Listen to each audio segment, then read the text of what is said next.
Hello everyone. Our group for computational sustainability chose our topic for final project on electric vehicles and a unique problem that they face.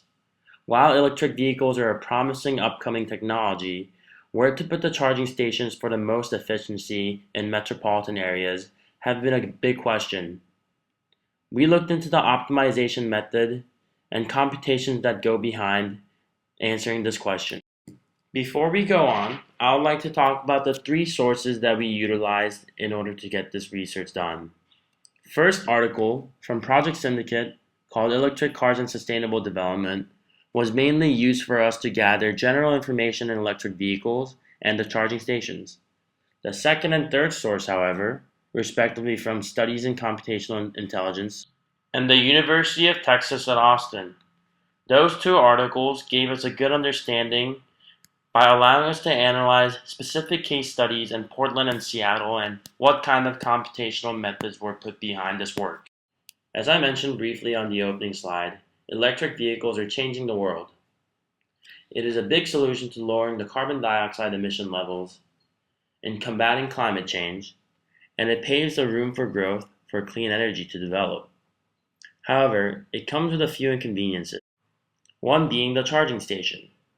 Not only don't EVs have to be more frequently charged, the charging process itself takes a lot longer than it would take for a regular car to get fueled at a gas station. Now, let's talk about how we can approach this unique problem. The four factors that we came up with that we should consider are economic variables, routes, electric grid patterns, and last but not the least, number of charging stations that are needed. Economic variables consider how expensive it is to have a charging station in a certain spot, given that some spots are more expensive to set up charging stations than others. The routes consider the popular driving patterns among the EV owners. Electric grid patterns must also be considered, given that the utility grid already exists around the cities, and again, the number of charging patterns in order to meet the optimization point between supply and demand. This slide shows the example of an optimization model from the second source that we mentioned, from Momtazpour et al. It reads, optimization method seeks to maximize the revenue of charging station owners, minimize distances of charging stations to high traffic routes, minimize distances of charging stations to state points of EVs, and minimize the number of failure to find appropriate charging stations for an EV.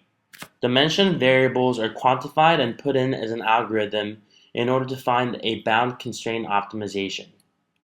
While the actual computational process is too difficult for me to narrate in this short presentation, the first result of the optimization constraint method shows that the perfect number of stations that we should consider is 15 in the city of Portland. Moving forward, you incorporate those 15 stations into a map that diagrams the demand for chargers by location, which is demonstrated on the figure in the presentation.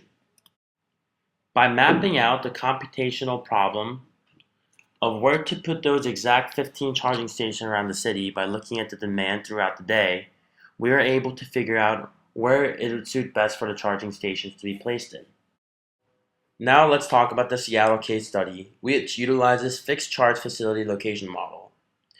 The Seattle case study collects data from individuals and households and creates an economic budget constraint as well as a utilization constraint of 15 minutes per charging. By utilizing and incorporating a data set that already has the information of the possible consumers, it is able to look at the optimization method from a different angle.